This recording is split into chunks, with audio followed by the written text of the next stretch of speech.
Hello friends, मेरा नाम प्रभात मौर्य है। मैं अपना चैनल क्विक एग्ज़ाम स्टडी लेकर आपके सामने उपस्थित हूँ। मेरे इस चैनल क्विक एग्ज़ाम स्टडी में यूपी टेट और सुपर टेट के पाठ्यक्रम के प्रत्येक टॉपिक का वीडियो बनाकर आपके सामने प्रस्तुत किया जाएगा। तो आप हमारे चैनल को सब्सक्राइब कर लें, बेल आइकन दबाना ना भूलें, क्योंकि बेल आइकन दबाने से हमारे आने वाले नए वीडियो का नोटिफिकेशन आप तक जल्दी पहुंचेगा। और वीडियो देखने के बाद अगर आपको अच्छा लगे तो लाइक जरूर करिएगा। धन्यवाद।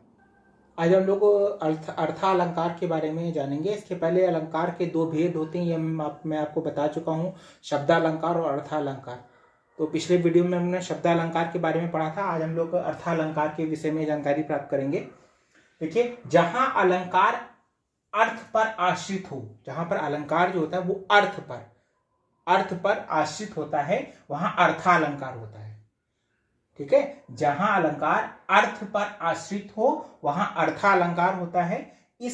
अब इस अलंकार के अंतर्गत कौन कौन से अलंकार आते हैं? इस अलंकार के अंतर्गत उपमा, रूपक, उत्प्रेक्षा, अतिशयोक्ति, भ्रांतिमान, संदेह अलंकार आदि आते हैं। ठीक है, अब हम लोग बारी बारी से इनके बारे में जानेंगे कि इनके अंतर्गत क्या, कैसे जानेंगे कि ये उपमा है, रूपक है, उत्प्रेक्षा है, और उसके उदाहरण के साथ में हम लोग पूरी विस्तार पूर्वक इनको जानेंगे। ठीक है, तो अर्थालंकार के भेदों में पहला हम देखते हैं उपमा अलंकार। उपमा अलंकार के बारे में जानते हैं। उप का अर्थ है समीप से। उपमा में उप और मां में टूटा। उप का अर्थ है समीप से और मां का अर्थ है देखना, यानी कि इनको बहुत ही समीप से देखना। ठीक है, उप का अर्थ है समीप से और मां का अर्थ है देखना। ठीक, उपमा का। अब इसमें देखिए उदाहरण, देखिए, नील गगन सा शांत, नील गगन आसमान की तरह, नील गगन सा शांत हृदय था हो रहा। ठीक है, हृदय शांत, बिल्कुल शांत हो रहा था। कैसा? नील गगन सा। ठीक, उपमा दी जा रही। अगला देखिए, हरिपद कोमल कमल से, यानी भगवान के पद यानी चरण कैसे हैं?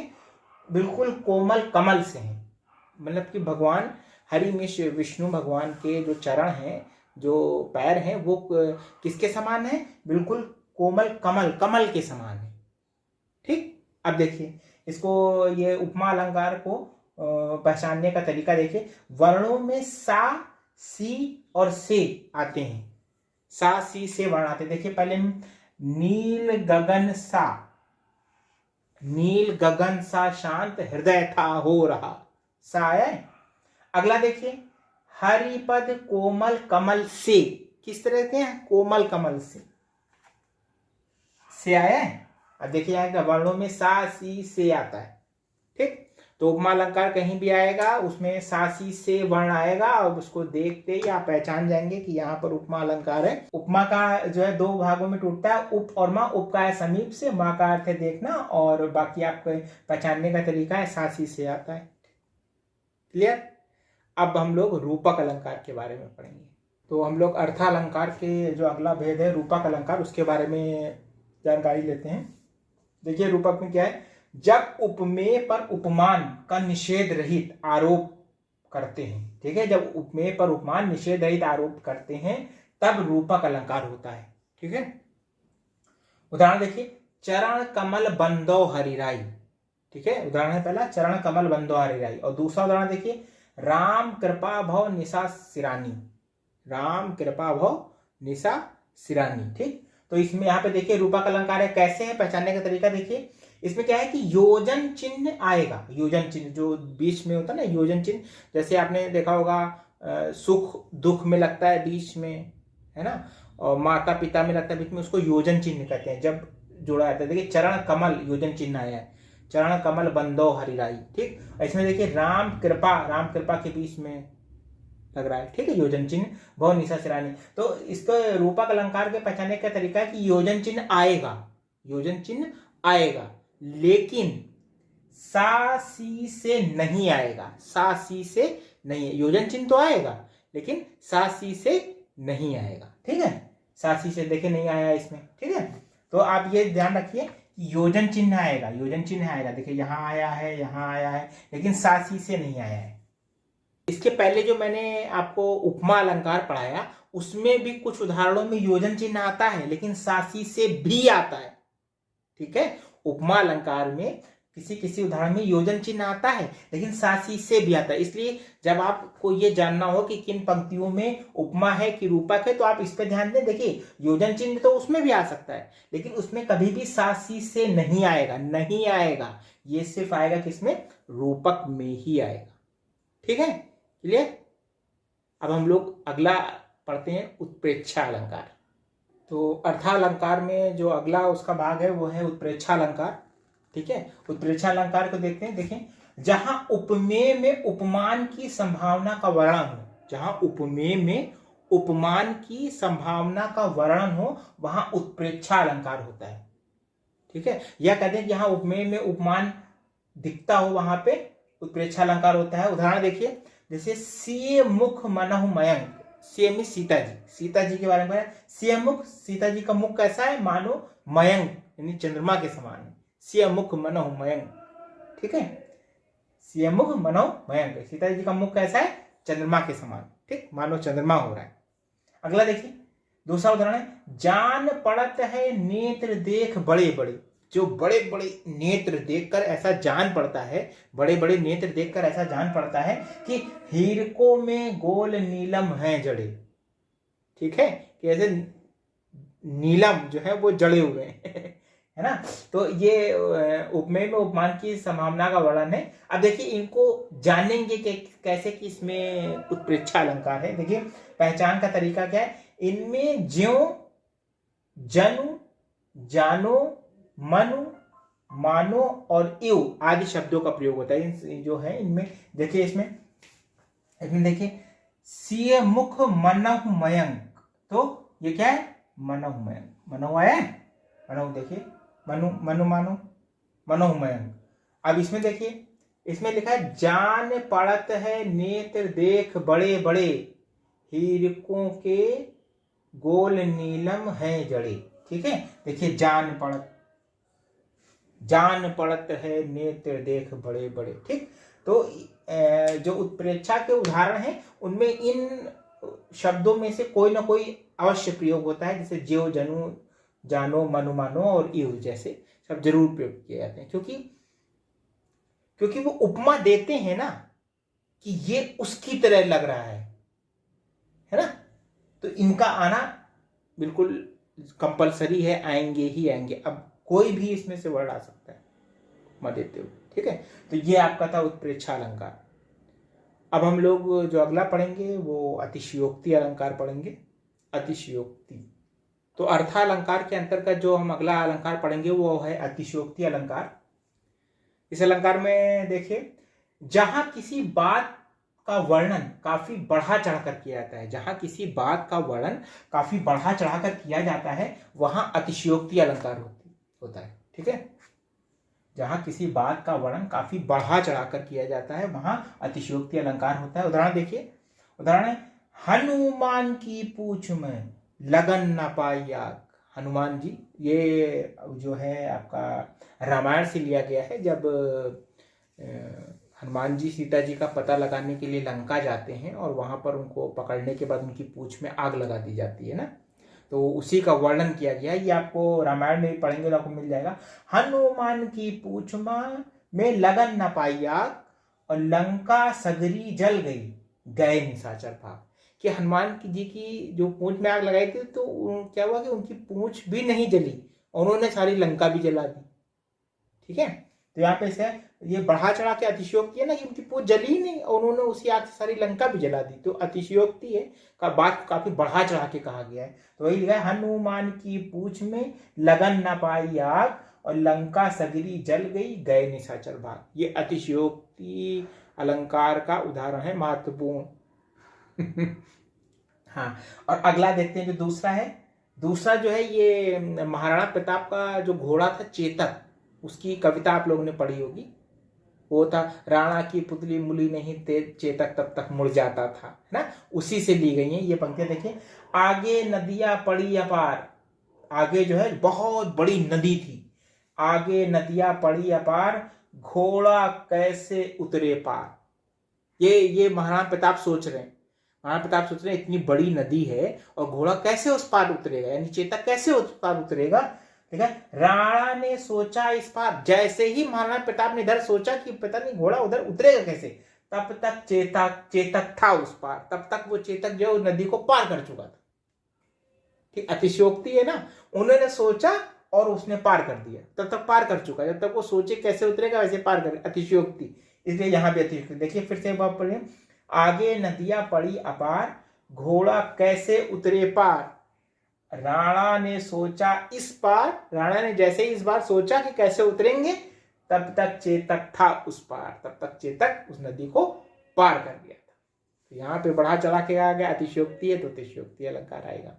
अब हम लोग अर्थालंकार के अंतर्गत जो अगला अलंकार आता है भ्रांतिमान अलंकार, उसके बारे में जानकारी लेंगे।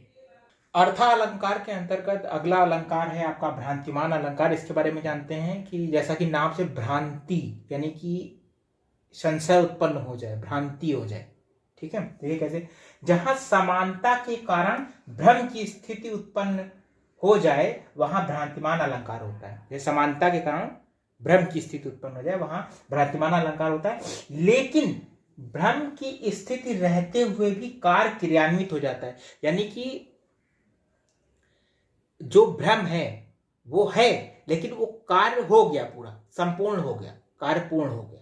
ठीक है, भ्रम की स्थिति तो रहेगी लेकिन भ्रम की स्थिति रहते हुए, ऐसे मान लीजिए कि हमने ये पेन है, इस पेन को मैंने रात के अंधेरे में लोहे की छां समझा, तो लोहे की छां समझ के हमने पड़ा नहीं रहने दिया, हमने उसको उठाना है तो उसको उठा ही लिया, कार्य क्रियान्वित हो गया। बाद में मैंने देखा रही ये तो पेन है। ठीक है, तो कहने का मतलब ये है कि भ्रम की स्थिति तो रहती है लेकिन कार्य का क्रियान्वयन पूरा हो जाता है, जो व्यक्ति करना चाहता है वो कर लेता है। ठीक है, पूर्ण होता है। मैं इसलिए कह रहा हूं कि भ्रांतिमान और संदेह जो अगला पढ़ाएंगे उसमें यही अंतर है, इसलिए मैं अभी से बता रहा हूं। संदेह में क्या होता है कि भ्रम की स्थिति बनी रहती है, कार्य पूरा नहीं होता कार्य।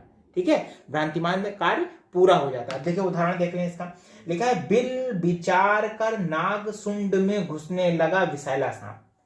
बिल विचार यानी कि जो बिल विचार का नाग मीन्स सांप। ठीक है, सांप जो है वो बिल को सोचकर जो नाग था वो सुंड में, हाथी की सूंड में आगे दो छेद होते हैं, उसको सांप ने बिल समझा और वो उसमें घुसने लगा, सुंड में घुसने लगा विषैला सांप। ठीक, अब क्या हुआ कि काली ईख समझ विषधर को, सांप उसने, हाथी ने क्या समझा, सांप ने क्या समझा, हाथी की सूंड में जो छेद थे उनको बिल समझा, और हाथी ने क्या समझा, हाथी समझा कि काला गन्ना है, ईख में गन्ना। ठीक है, कि काला गन्ना पड़ा हुआ है। काली ईख समझ विषधर को उठा लिया तब गज ने आप, गज में हाथी, तो सांप ने समझा कि हाथी की सूंड को कि ये बिल है, वो उसमें घुसने लगा, और हाथी ने समझा ये काली ईख है तो उसने उसको पकड़ के झट से पकड़ के उठा लिया, कार्य क्रियान्वित हो गया। यहाँ पर हाथी ने काली ईख समझा और उसको उठा लिया। ठीक, समझ गए, यही चीज हम आपको बता रहे हैं। भ्रांतिमान अलंकार में कार्य का क्रियान्वयन पूरी तरह से हो जाता है, उसके बाद में उसको वास्तविकता पता चलती है। ठीक, क्लियर हो गया, बिल्कुल है ना। मैं एक बार फिर से उदाहरण बता देता हूं। उदाहरण में क्या है, बिल विचार कर नाग सुंड में घुसने लगा विषैला सांप, यानी बिल समझकर जो नाग है वो सुंड में, हाथी की सूंड में घुसने लगा। ठीक, काली ईख समझ विषधर को, काली उठा लिया गजने में हाथी ने सांप को, विषधर में सांप को काली ईख समझ के उठा लिया, कार्य का क्रियान्वयन हो गया, क्रियान्वयन। ठीक है, ठीक, भ्रांतिमान अलंकार, ये भ्रांतिमान अलंकार का उदाहरण है। भ्रांति हो जाती है लेकिन कार्य क्रियान्वित हो जाएगा, मैं बार बार कह रहा हूं। अभी इसके आगे हम लोग संदेह अलंकार पढ़ेंगे। ठीक है, मैं इसलिए कह रहा हूं संदेह में ऐसा नहीं होता, अभी आगे देखते हैं संदेह अलंकार के बारे में। अर्थालंकार के अंतर्गत अगला जो अलंकार है वो संदेह अलंकार आता है। तो संदेह अलंकार को देख लेते हैं। उपमेय में जब उपमान का संशय हो, उपमेय में जब उपमान का संशय हो तब संदेह अलंकार होता है। ठीक है, उपमेय में जब उपमान का संशय हो तो संदेह अलंकार होता है, लेकिन कार्य पूरा नहीं होता, संदेह बना ही रहता है। ठीक है, बना रहता है। हमने इसके पहले भ्रांतिमान अलंकार, तो उसमें हमने बार बार कहा था कि भ्रम होने के बावजूद कार्य क्रियान्वित हो जाता है, पूरा हो जाता है। लेकिन संदेह में ऐसा नहीं होता, संदेह बना रहता है, कार्य पूरा नहीं होता, कार्य पूरा नहीं होता, संदेह बना ही रहता है। उदाहरण देखिए, इसका उदाहरण से आपको बिल्कुल कंफर्म हो जाएगा कि मैं क्या बताने की कोशिश करूं। देखिए, नारी बिच सारी है कि सारी बिच नारी है। नारी बिच सारी है, सारी का मतलब साड़ी, धोती, जो भारतीय स्त्रियों का परिधान है, धोती साड़ी, उसी के बारे में। नारी बिच सारी है कि सारी बिच नारी है, नारी की सारी है या सारी ही की नारी। ठीक है, ये महाभारत के बीच का वाक्य है, जब द्रौपदी का चिरहरण हो रहा था दुशासन के द्वारा। उस समय दुशासन के दिमाग में ये चीज चल रही थी। ठीक है, क्या हो रहा था कि नारी बीच साड़ी है, कि जो धोती है साड़ी उसके बीच में नारी है या फिर सारी बीच नारी है। ठीक है, नारी बीच सारी है कि सारी बीच नारी है, मतलब उसको ये धोती खींचता जा रहा था, वो बड़ी होती आ रही थी, भगवान श्री कृष्ण की कृपा से वो धोती बढ़ती चली जा रही थी। तो उसके दिमाग में आ रहा था कि ये साड़ी के बीच में नारी है कि नारी के बीच में साड़ी है, कि नारी की साड़ी है या साड़ी ही की नारी है, कि नारी जो है वो साड़ी पहने हुए वो साड़ी है, कि जो नारी है वो पूरी साड़ी की ही है। ठीक है, या सारी ही की नारी है। ठीक है, संदेह बना और वो खींचता चला जा रहा है, लेकिन कार क्रियान्वित नहीं, वो धोती खत्म नहीं हुई, खींचता रहा खींचता रहा खींचता रहा। मैं इसी की बात कर रहा हूं कि कार क्रियान्वित नहीं होता, ये संदेह अलंकार है। और जब कार क्रियान्वित हो जाता है वो भ्रांतिमान अलंकार है। ठीक है, दोनों में अंतर यही है, मैं बार बार कह दूं। ठीक है, तो ये आपके अर्थालंकार के प्रमुख भेद थे जो मैंने आपको पढ़ाए। अगर आपको अच्छा लगा तो आप चैनल को सब्सक्राइब कर लीजिए, बेल आइकन दबा दीजिए, जिससे नए वीडियोस जो हैं उनकी जानकारी आप तक सीख से सीख पहुँचे। और इसके पहले मैं संधि के सारे वीडियो बना चुका हूँ, आपके समास के वीडियो बना चुका हूँ, और आपका अलंकार हो गया है। ठीक है, तो अगर आपको अच्छा लगा तो आप सारे वीडियो देखिए, और आपको कोई भी समस्या है नीचे कमेंट बॉक्स में उसके बारे में लिखिए, मैं उसका पूर्ण रूप से उत्तर दूंगा। और अगर समस्या ऐसी है कि उसको शब्दों में नहीं लिखा जा सकता तो मैं एक अलग से वीडियो बना दूंगा और उस पूरी शंका का आपका पूरी तरह से समाधान कर दूंगा। ठीक है, हाँ, तो आप वीडियो देखिए, और जो एग्जामिनेशन की तैयारी कर रहे हैं उसके लिए आपको बेस्ट ऑफ लक। और इन वीडियो को देखने के बाद में आपको ना संधि में कोई डाउट रहेगा, ना समास में कोई समस्या रहेगी, और ना ही अलंकार में कोई समस्या रहेगी। ठीक है, धन्यवाद।